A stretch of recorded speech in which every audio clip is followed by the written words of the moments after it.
Pessoal, página 27, hein? Página 27. Vamos falar acerca de sermão temático. Primeiro, espécies de sermão, né? Espécies de sermão. Depois a gente parte para sermão temático. Então, página 26 primeiro. Página 26, espécies de sermão. Veja só o que diz. Existe uma grande variedade de sermões e também várias maneiras de classificá-los.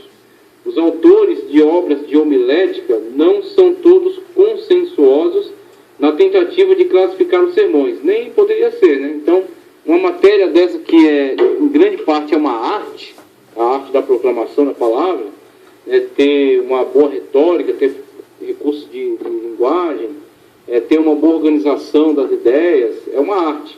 Então, logo, existem diversos proponentes que têm abordagens diferenciadas. Isso não tem problema nenhum.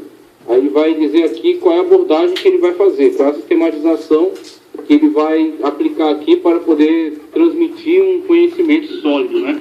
Poder dar essas propostas. Nossa proposta é isso aqui, uma boa maneira de desenvolver a pregação. Alguns estudiosos classificam o sermão de acordo com o conteúdo ou com o assunto. Muito bem, a gente viu na lição na aula passada algumas propostas de sermão adequadas às ocasiões. Então a gente viu sermão acadêmico, sermão para criança, sermão em velório, sermão em celebração de casamento, eu já falei isso aí, sermão para acadêmicos. A gente viu diversos tipos de ocasiões e como o preletor tem que ter a habilidade de adequar o sermão ao público-alvo, e principalmente ao momento, à ocasião a qual ele foi convidado para estar ministrando. Então, um sermão ministrado numa cerimônia de casamento não é o mesmo que um sermão ministrado para uma turma de formandos em teologia ou em outra ciência. Então, o público é outro, a ocasião é outra, né? O clímax, né, do ambiente é outro. Então, ele tem que trazer uma mensagem que venha acrescentar. Não é que ele está engessado, não é que ele está amarrado, acorrentado. Ele tem uma certa margem de opções dentro da Sagrada Escritura. A Sagrada Escritura vai dar a ele subsídios. Entre os subsídios, ele tem que selecionar aqueles que são pertinentes, aqueles que vão acrescentar àquele momento, vão falar de forma adequada àquele momento, àquele público, naquela ocasião para a qual ele foi convidado. Então, isso é classificar os sermões de acordo com temas, por exemplo, de acordo com situações, com o conteúdo que será transmitido. Então, tem gente que prefere esse tipo de classificação, acha que ela é mais específica. De fato, ela é até mais ampla, né? Tem mais opções. Ela, de fato, acaba sendo um pouco mais específica. Mas é também quem faz essa classificação de acordo com a estrutura, e é isso que ele vai tratar a partir de agora. Então, ele já trouxe aqui algumas opções com relação aos sermões adequados à ocasião, adequados ao público-alvo, e agora ele traz opções de construção do sermão a partir de uma determinada estrutura. Aí o que você tem que perceber? Você tem que perceber que uma coisa não exclui a outra, as duas são necessárias, por isso que foram abordadas. Então, do jeito que você tem uma ocasião em que você foi convidado para ministrar num congresso de senhoras, então, o círculo de oração da igreja, o congresso, o preletor do culto de abertura foi convidado, foi lhe passado, comunicado o tema é tal, lá está lá no livro de Jó, né? Ainda que me mate, nele confiarei, todavia colocarei diante dele os meus caminhos. Então, foi dado o tema. A partir desse tema, ele tem um mês para estudar, para meditar sobre essa palavra, para orar, para se consagrar, buscar a Deus, buscar por inspiração, construir um subsídio, né, de auxílios textuais, construir referenciais bíblicos para poder comunicar, para expandir a mensagem, e também alguns exemplos que ele pode tirar da história, da arqueologia, de outras ciências, da hermenêutica, outras ciências da exegese sobre o texto, para poder construir uma explicação cada vez mais clara, de modo que possa comunicar de uma forma eficaz, né? O povo possa ser impactado por aquela mensagem de uma forma muito importante. Então, o que acontece? Ele vai trabalhar ao longo desse tempo para construir o sermão. ele já está ciente da ocasião. Então, o sermão está vinculado a esta ocasião, a este momento, a este público-alvo. Ele já tem o tema, então ele vai trabalhar, ele sabe que ele não pode passear por qualquer área da Sagrada Escritura. Tá certo? Ele tem um tema, ele vai vincular o seu sermão ao tema. Tá certo? Ele vai estar, a partir daquele tema, desenvolver a mensagem e chegar a uma conclusão onde aquele tema possa ser valorizado, possa ser compreendido e possa trazer um significado especial para a vida das pessoas que serão atingidas por aquele sermão. Então ele tem um tema para trabalhar, está vinculado àquele tema, tem responsabilidade de comunicar de uma forma eficaz aquele tema. Agora, o que acontece? Além dessa questão do conteúdo, além dessa questão do tema, além dessa questão da ocasião e do público-alvo, nós temos também a questão da estrutura. A estrutura, ela não é algo que vem dizer o que você vai fazer. Você vai escolher a estrutura ou vai escolher o público-alvo ou o tema? Essa pergunta não faz sentido. Por quê?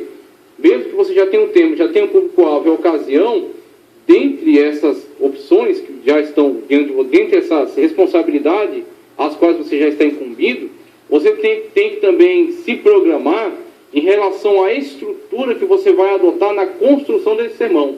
Então o sermão estará vinculado àquele tema.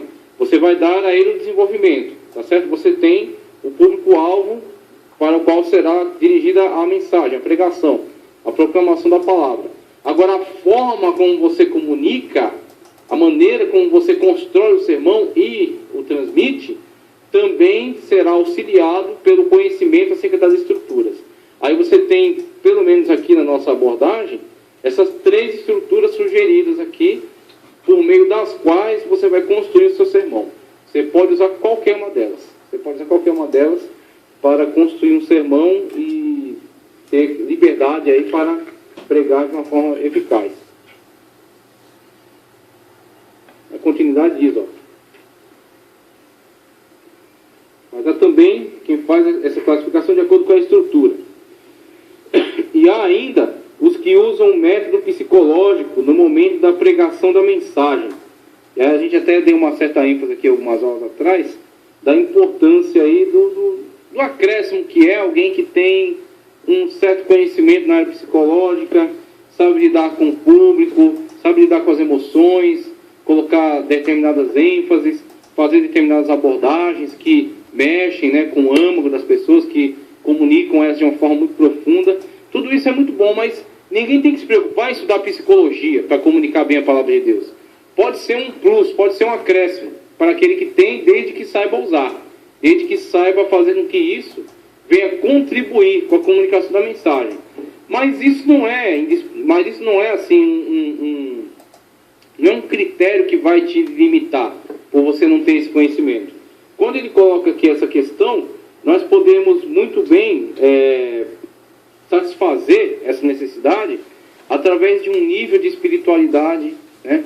Através da comunhão com Cristo, através da direção do Espírito Santo de Deus.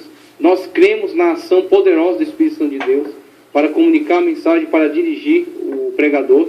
Então nós cremos que um pregador que estudou, fez o seu trabalho de casa, se dedicou, examinou as Escrituras, se preparou e mesmo com todo esse preparo não se fiou nele, não está confiando na sua própria sabedoria, mas se coloca sob a direção do Espírito Santo de Deus, nós cremos que o Santo Espírito de Deus fará uso desse conhecimento de uma forma dirigida, através do seu poder, da sua soberania, irá conduzir esta mensagem para que atinja os corações de uma forma a trazer enriquecimento, a trazer transformação, a trazer cura, tá certo? E tudo isso será uma ação miraculosa, será uma ação da inspiração do Espírito Santo de Deus sobre a pessoa dedicada e sobre a pessoa responsável, a pessoa que comunica a palavra de Deus de uma forma responsável. Foi necessário ferramentas de psicologia? Não, simplesmente foi necessário que ele primeiro fizesse o seu trabalho, né, fizesse a sua parte, que é se dedicar, estudar, consagrar, se submeter à direção do Espírito, e quando o Espírito Santo de Deus toma a frente, ele conduz. Ele sabe do que o seu povo precisa, ele sabe do que as pessoas precisam, ele sabe como atingir o coração delas. Então, uma vez que você se coloca debaixo da direção dele, a sua mensagem será comunicada, será transmitida de modo que alcance as pessoas, por causa do Espírito de Deus que está te conduzindo. Então isso que é um diferencial, isso que é fundamental. Além dessas, aqui a estrutura e ainda a questão da abordagem psicológica, né? A abordagem psicológica, como falamos aqui. Além dessas citadas, existem ainda outros métodos, porém os menos complicados talvez seja a classificação em temático, então, mais direto, mais simples, né? A classificação em temático, textual e expositivo. Temático, textual e expositivo, que é a abordagem que nós faremos, então, a partir de agora, com o temático, tá certo? E é subordinado a essa classificação que vamos trabalhar. A seguir, vamos estudar a preparação de mensagens bíblicas, analisando esses 3 tipos de sermões, ou melhor, esses três tipos de estruturas para a construção do sermão. Então é isso que eu quero que você entenda. Isso aqui é para te ajudar a estruturar o sermão, para que você tenha habilidade para construir o sermão de uma forma eficaz, para comunicar vinculado ao tema, vinculado à ocasião, vinculado ao público, vinculado ao momento. Então uma coisa é o tema, outra coisa é o público-alvo, outra coisa é a ocasião, e dentre elas, para ajudar na sua comunicação, que tenha sucesso na sua comunicação, você conhece as estruturas. Você tem que conhecer as estruturas para a construção do sermão. Você vai se valer de uma estrutura dessa para construir um sermão e poder, então, comunicar de uma forma aqui o nome do Senhor venha a ser glorificado, né, nessa sua pregação. Não venha a ser uma pregação que faz vergonha, como a gente vê por aí. Algumas pregações aí que não sabe como começou, também não sabe como vai terminar. E nessa loucura aí, ninguém ganha nada. Pelo contrário, o tempo das pessoas é desperdiçado.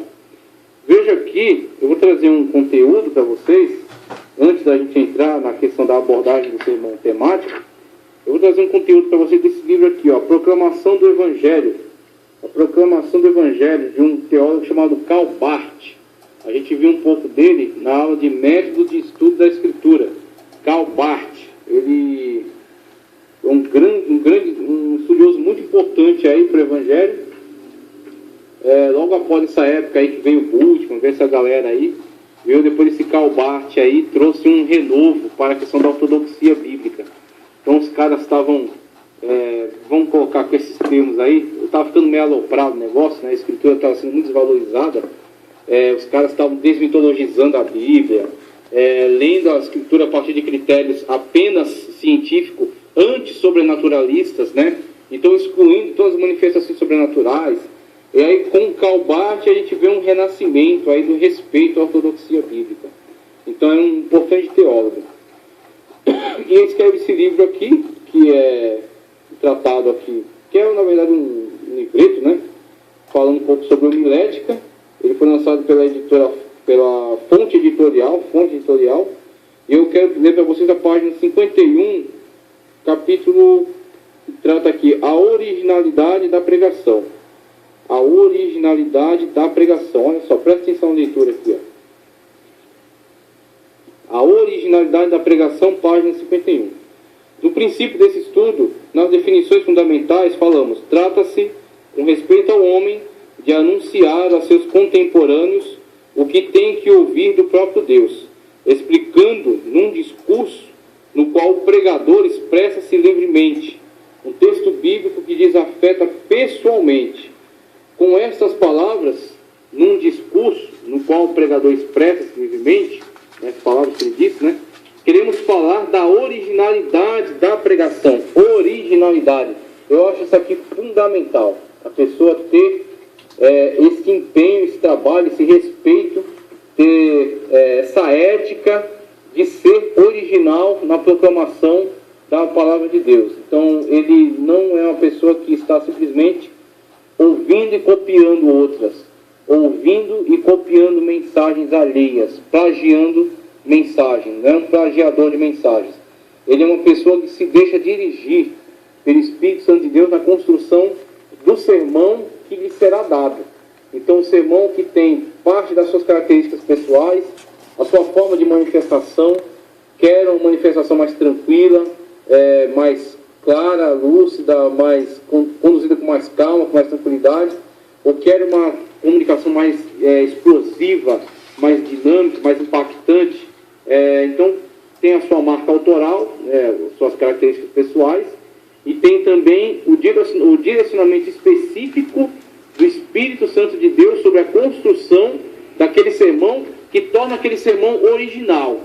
Mesmo que ele pregue sobre o mesmo tema que foi abordado num outro pregador que veio antes dele, 5 minutos atrás, veio e trouxe uma mensagem em cima daquele mesmo tema. Ele vem ler aquele versículo, aquele capítulo, mas a comunicação da sua mensagem será diferenciada.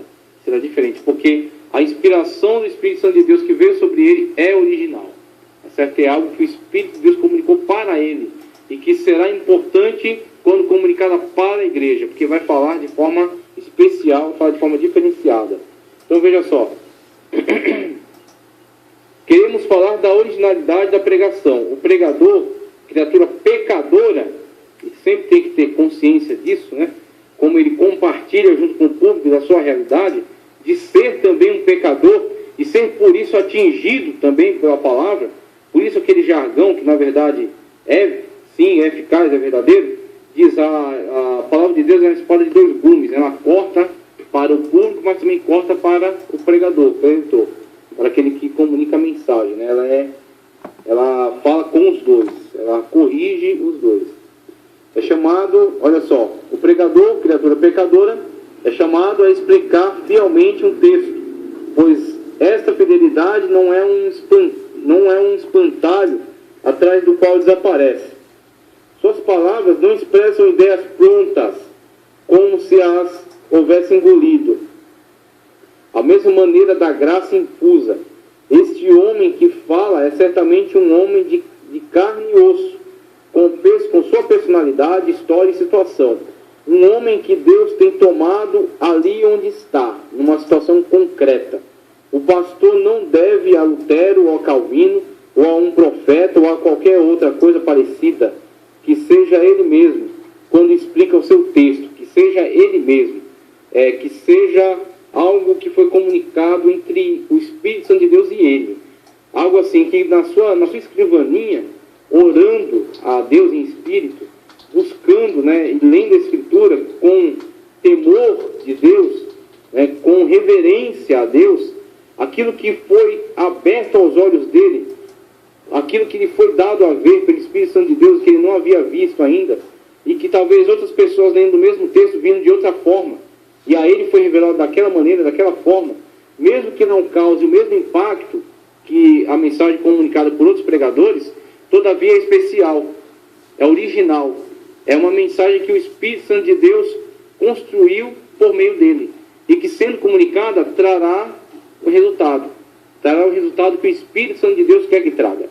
Então é importante esta originalidade. A pregação é a palavra de um homem de hoje, palavra cuja responsabilidade este assume. Nós que temos escutado a palavra, estamos chamados a repetir aos demais o que temos escutado. É importante ser o que se é, sobretudo quando se tem um cargo na direção, um cargo apostólico, vamos colocar assim. Não tem que atribuir a si mesmo um papel, nem se revestir de uma maneira espetacular, nem se disfarçar de ornamentos, e aí tem diversos ornamentos linguísticos que são utilizados pelos pregadores, né? Palavras difíceis, né, que o pessoal gosta de usar para passar a ideia de ser uma pessoa erudita, que muitas das vezes não é, mas por ele ter lido no dicionário aquela palavra, ter decorado a forma como a pronuncia, ele vem e recheia o seu sermão de palavras bonitas para que as pessoas olhem para ele e fiquem impressionados com a sua pessoa. O sermão não é mais o objetivo. Cristo não é mais o centro da pregação dele. Ele está alcançando o centro da sua própria mensagem. A sua mensagem está girando em torno dele mesmo. Está glorificando a ele mesmo. Está comunicando não a Cristo, está comunicando a ele. Está falando, veja como ele é sapiente, veja como ele é extraordinário, veja como ele é erudito, né? Veja como ele comunica bem. Então veja, ele está no centro. Foi uma inversão total de valores. Era para comunicar a Cristo, ele está comunicando a si mesmo, fazendo autopropaganda. É importante ser o que se é, sobretudo quando se tem um cargo, aí fala aqui, eu já li, nem se vestir de uma maneira espetacular, nem se disfarçar de ornamentos, tem-lhe sido confiada uma missão, não como pastor ou teólogo, ou como homem que beneficia-se de privilégios particulares, senão como servo. Já parou para pensar nesse negócio? Que negócio invertido. A pessoa pensa lá, quando for comunicado um poder, uma responsabilidade, a pessoa já busca logo títulos de nobreza, né? Não, porque eu sou diácono. Não, porque eu sou presbítero. Não, porque eu sou pastor. Né? O senhor pastor, tem o senhor doutor e tem o senhor pastor.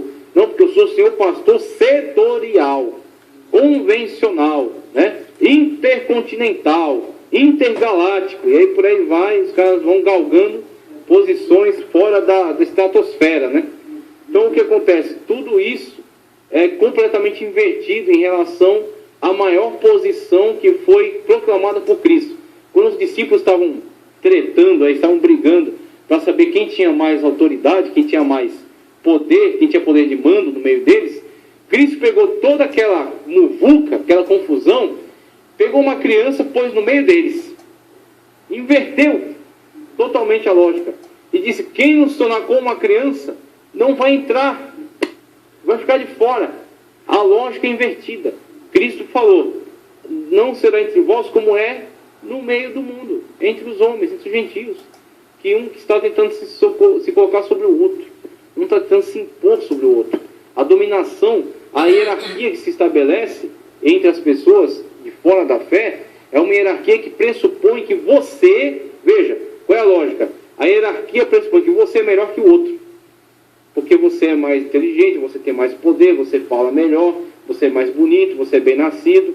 Então o que acontece? Por você ser melhor do que o outro, você tem que ocupar um cargo acima dele. Essa é a lógica ímpia, essa é a lógica gentílica, essa é a lógica humana. Tá certo? A lógica divina é completamente invertida. Você quer ver quando diante de Deus você se torna o mais importante, o principal daquele grupo, quando você serve.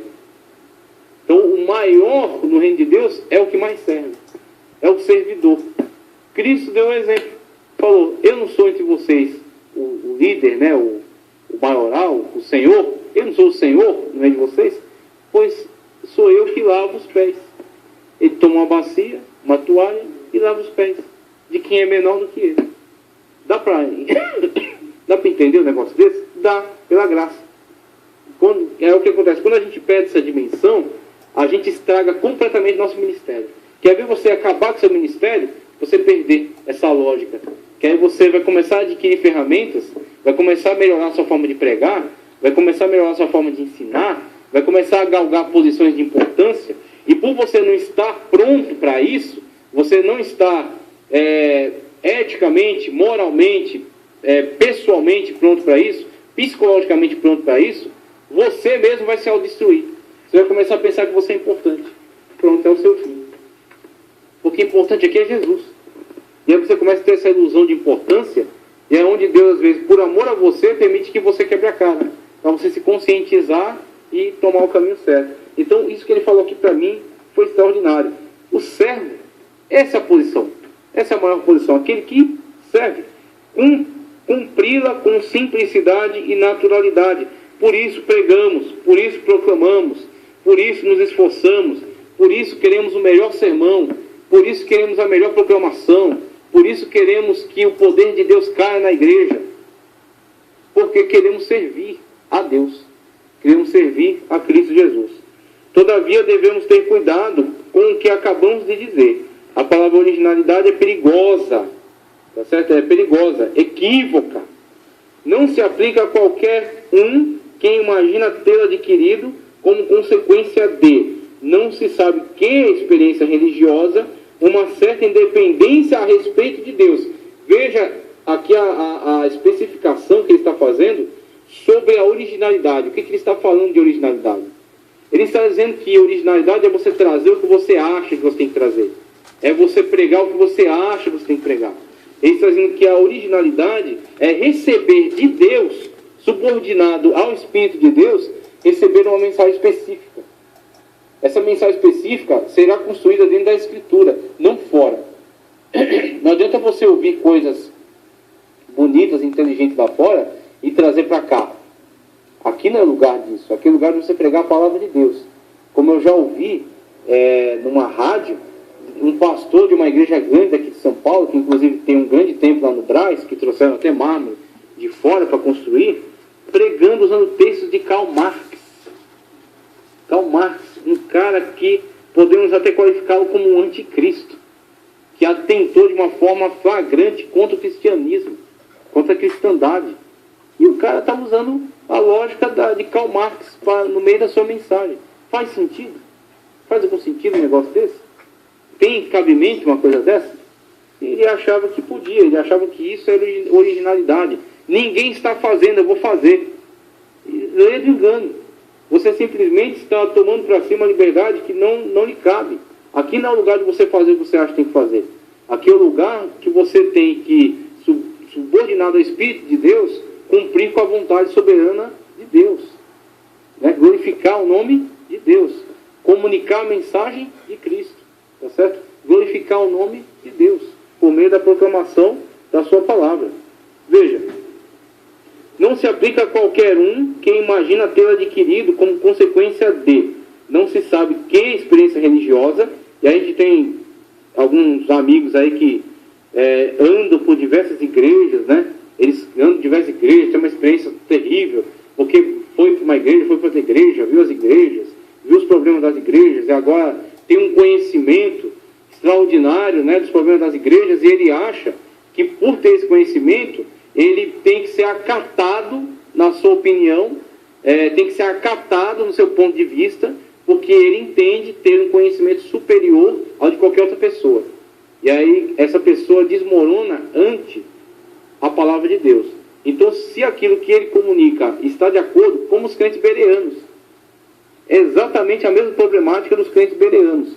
Não interessa quem está comunicando. É um apóstolo Paulo. Não interessa. Vai passar pelo crivo da Escritura. Vai passar pelo escrutínio da Escritura. Está comunicando o quê? Que versículo é? Onde está? Que livro? Que capítulo? Né? Me diz onde é. Abre lá a Torá. Vamos procurar. Encontra o texto. Ele citou corretamente? Significa isso mesmo? Sim, muito bem. Então vamos continuar. Crentes bereanos. Paulo foi testado, foi colocado num crivo, né? A sua mensagem foi escrutinada e ele elogiou. Por causa da maturidade que ele tem. E era isso que ele queria para todas as demais igrejas. Que elas tivessem essa responsabilidade.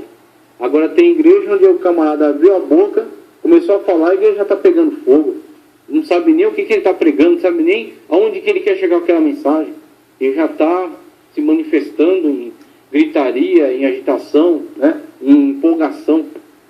Como uma oportunidade onde me contaram, não estava lá para ver isso, mas foi uma pessoa na sede que estava realmente fazendo um teste com eles, estava querendo comunicar um ensino para alertá-los desse erro, veio e comunicou, se eu não salvo engano meu, mas ele trouxe algumas mensagens dizendo que foi uma revelação vinda de um anjo. E aí ele trouxe aquelas mensagens e simplesmente as pessoas se empolgaram, pegaram fogo, e aquela manifestação de barulho, de glorificação. E aí ao final daquela comunicação ele parou, observou o resultado e falou para eles: vocês, eu não vou lembrar as palavras exatas que ele usou, que o irmão me disse, mas ele falou, pelo menos, mais ou menos chegando nesse resultado: vocês têm que ser mais prudentes, vocês estão sendo enganados, tudo que eu disse aqui é mentira, eu inventei tudo isso, e vocês estão glorificando a Deus por algo que é completamente inventado, não tem mensagem de anjo nenhum. Inclusive nós não temos que glorificar a Deus por mensagem de anjo. A única mensagem que nos interessa é a Sagrada Escritura. Aí ele começou a pregar. Aí ele foi para a Bíblia e começou a repreender exatamente aquele erro. Só que o problema ele arrumou muitos inimigos naquela noite. Muita gente não aceitou essa estratégia dele, essa didática dele. Mas mesmo assim ele fez. E isso é um exemplo para nós, para todos nós. É um exemplo para todos nós. Né? Ele teve audácia. Ele teve a ousadia de empreender esse exemplo aí. Veja, trata-se de um homem, uma certa independência a respeito de Deus, né? Esse é o risco, né? Trata-se de um homem consciente que vive cada dia o perdão de seus pecados. Não se trata de uma atitude existencial, porquanto o fantasma do existencial é simplesmente o velho Satanás que, por baixo de uma nova máscara, se encobre no ser humano. Agora segue-se algumas diretrizes e práticas desse capítulo. Aí não precisa, a gente vai dar continuidade no meio da apostila. Mas eu achei muito importante comunicar para vocês esse conhecimento, e eu recomendo a todos adquirir esse livro aqui, A Proclamação do Evangelho, de Karl Barth, um teólogo muito sério, e trouxe um conhecimento aí que é muito importante. Então você adquire essas ferramentas aqui para estruturar o seu sermão. Não é para você virar uma copiadora humana, para você começar a pregar igualzinho todo mundo. Você adquire isso aqui para você poder comunicar uma mensagem que tenha começo, meio e fim. Uma mensagem que faça sentido, que tenha anexo, né? Uma mensagem com ideias concatenadas. O que é essa concatenação? Eu gosto de exemplificar a concatenação falando do relógio. Veja, o relógio para funcionar, olha os ponteiros aqui, ó. O ponteiro maior, o menor das horas, o outro do minuto e segundo. Pronto, o relógio aqui, ó, o funcionamento dele. Você não sabe que para funcionar esses ponteiros aqui, se você abrir ele, tem um monte de catraca, roda, né? Tem um monte de mola, tem um monte de coisa aqui dentro para fazer isso aqui funcionar. Tem uma bateria. Então, essas peças aqui, individualmente, não são nada. Se pegar uma peça dessa e jogar no chão ali, ela não vai te mostrar as horas. Ela é uma peça só. Mas todas juntas constitui um relógio. E um relógio te mostra as horas. Você consegue, ao longo do dia, olhar para o seu relógio e saber que horas são. Concatenação. Um monte de peças que sozinhas não significam nada, mas juntas constitui um sistema. Assim é a sua mensagem.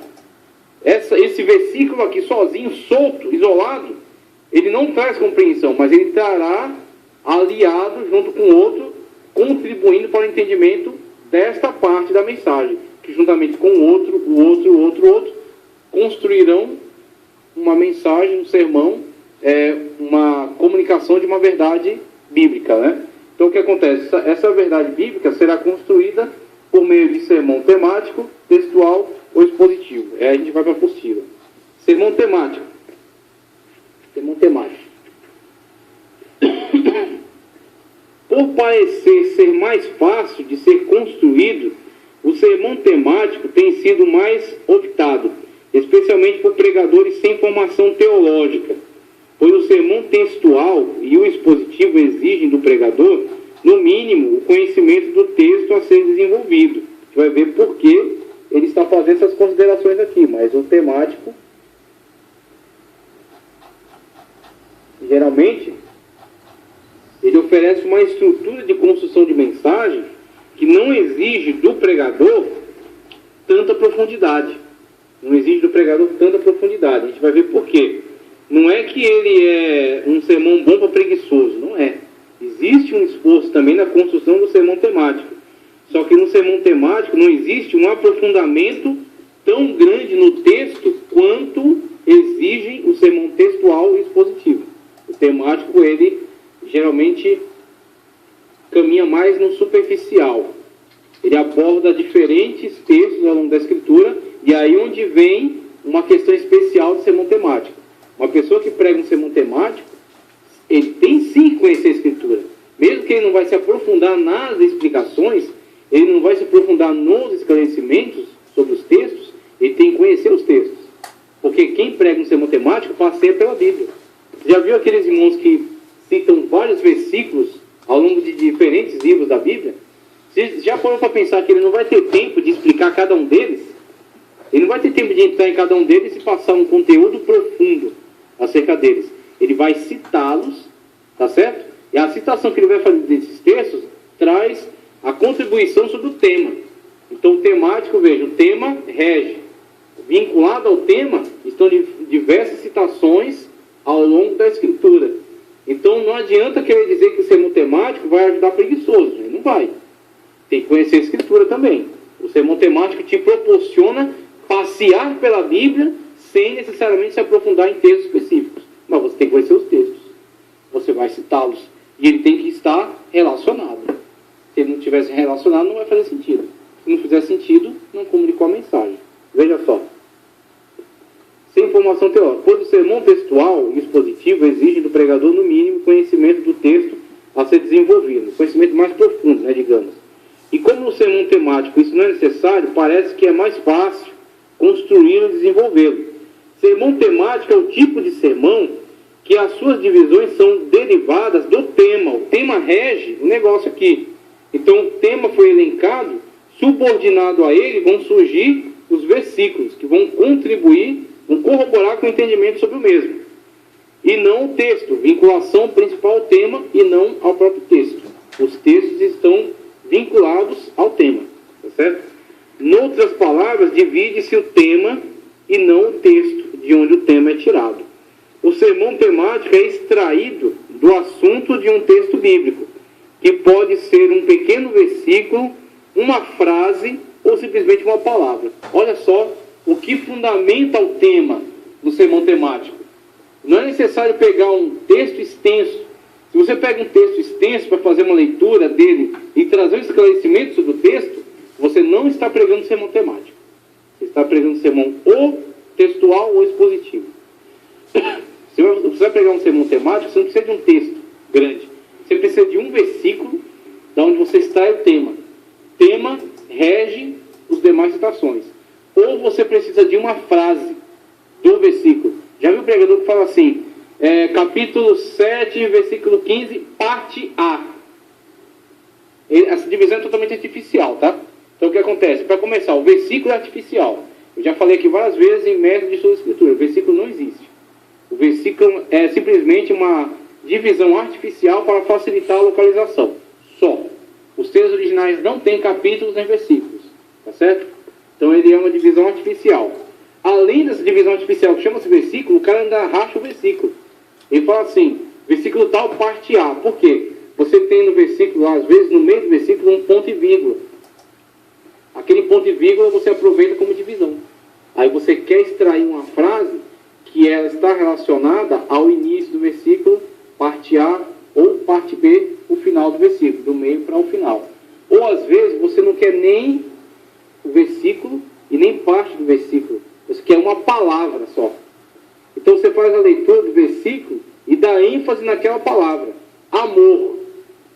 Irmãos, eu vou falar hoje para vocês aqui acerca de amor. Pronto, você elegeu o seu tema.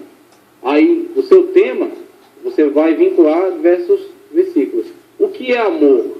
Aí você vai trazer uma explicação. Amor é isso, amor não é isso, amor faz isso, amor não faz aquilo, amor, amor, amor, amor. Quando você chegar no final das citações, você terá todo um leque aberto nas escrituras, trazendo um esclarecimento acerca do amor. E aí a igreja vai para casa com a certeza do que é amor. Pronto, você pregou um sermão temático, tá certo? Sermão temático é o tipo de sermão em que as suas divisões são derivadas do tema e não do texto. Em outras palavras, divide-se o tema e não o texto. O sermão temático é extraído do assunto de um texto bíblico, que pode ser um pequeno versículo, uma frase ou simplesmente uma palavra. Nele o pregador não se prende ao contexto imediato, que vem antes ou depois. O pregador deve explorar apenas o assunto do texto que leu com os ouvintes e não o significado. Veja, deve explorar o assunto e não o significado. O assunto fornece a ele o tema, e a partir do tema, a explanação nos outros textos bíblicos. A partir do momento que ele se interessa pelo significado e começa a explicá-lo, ele sai da pregação temática. Ele entrou na pregação textual ou expositiva, tá certo? O pregador deve explorar apenas o assunto do texto em que leu aos ouvintes, não o significado, e não o significado do enredo onde o texto se encontra. Esse tipo de sermão está estritamente ligado ao título, isto é, ao assunto. Nesse sermão, o tema ou tópico é a frase-chave que será dividida e desenvolvida. Esse sermão inicia-se com um assunto lido no texto bíblico, e suas partes principais compõem-se em ideias derivadas deste assunto. A construção de um sermão temático não é baseada num texto bíblico, como ocorre com o sermão textual, ou seja, ela não tem um texto bíblico como base de sua mensagem. No entanto, isso não significa que a mensagem não seja fundamentada na Bíblia. É isso que você tem que tomar cuidado. A gente está sempre falando aqui, o sermão temático não está fundamentado num texto bíblico, está fundamentado num tema bíblico. Aí alguém pode dizer, não, então é um sermão para pregar, para gente que prega fora da Bíblia. Engano. Ele é uma estrutura de sermão para uma pessoa que fará uso dos temas bíblicos, mas não terá esclarecimentos mais profundos dos assuntos. Ele não vai se aprofundar em cada assunto. Ele vai pescar de cada livro, texto, versículos, aquilo que contribui com o tema, sempre vinculado ao tema escolhido. Apesar do sermão temático não se basear num texto bíblico, sua mensagem é essencialmente bíblica, porque nele o pregador discorre sobre as coisas da vida com lições bíblicas, onde é encontrada a suprema vontade de Deus para a humanidade. O que é bonito do sermão temático é que se a pessoa que constrói esse sermão, ela tiver muita dedicação, muito empenho no que ele está fazendo, ela consegue transmitir à igreja, ela consegue legar à igreja muito conhecimento de diferentes textos bíblicos, diferentes locais da Escritura Sagrada. Você vê um pregador que constrói seu sermão na estrutura do sermão temático e ele tem uma capacidade de memória muito boa, ele memoriza muito bem os textos, ele cita os textos com facilidade. Por exemplo, quem esteve lá na sede com o comentarista, lá do comentarista bíblico, que foi lá. Lembra o nome dele? Não lembra, né? Ele escreveu o livro também, A Bíblia como Fonte do Direito, e é comentarista também da Bíblia. Bíblia do Pregador, exatamente. Não me lembro do nome dele. Mas vocês viram a habilidade, o primor da habilidade daquele homem em citar versículos? Como ele cita os versículos com uma facilidade tremenda. E ele fez com um poema, uma música. Ele fez cantado. E a pessoa tinha ali como memorizar aquelas citações. Ele cita o versículo, ele não cita só livro tal, capítulo tal, versículo tal. Ele diz o que tem, do que trata o versículo. Então ele cita o versículo e diz do que o versículo trata. Ele explicou o versículo? Não. Ele só citou. No que ele citou o versículo, aquela citação contribuiu cada uma delas com o tema. Então ele falou de uma forma muito ampla sobre Escritura Sagrada. E quando ele falou sobre Escritura, ele passeou pela Escritura Sagrada, dando diversos versículos referenciais, que construíram na sua mente uma visão muito mais ampla da Escritura. Aí você viu o valor que dão à Escritura, a importância da Escritura, a inspiração da Escritura, a autoridade da Escritura, o alcance da Escritura, né? Aquilo que a Escritura produz na vida das pessoas, a ausência da Escritura e o mal que causa, através do leque de versículos que ele abriu, as citações que ele fez. Então você vê a importância de uma pessoa que constrói um sermão temático com responsabilidade, com competência, né? Que tem competência naquilo que está fazendo. Ó, vamos dar mais uma sequência aqui, a gente vai para o intervalo. Veja só.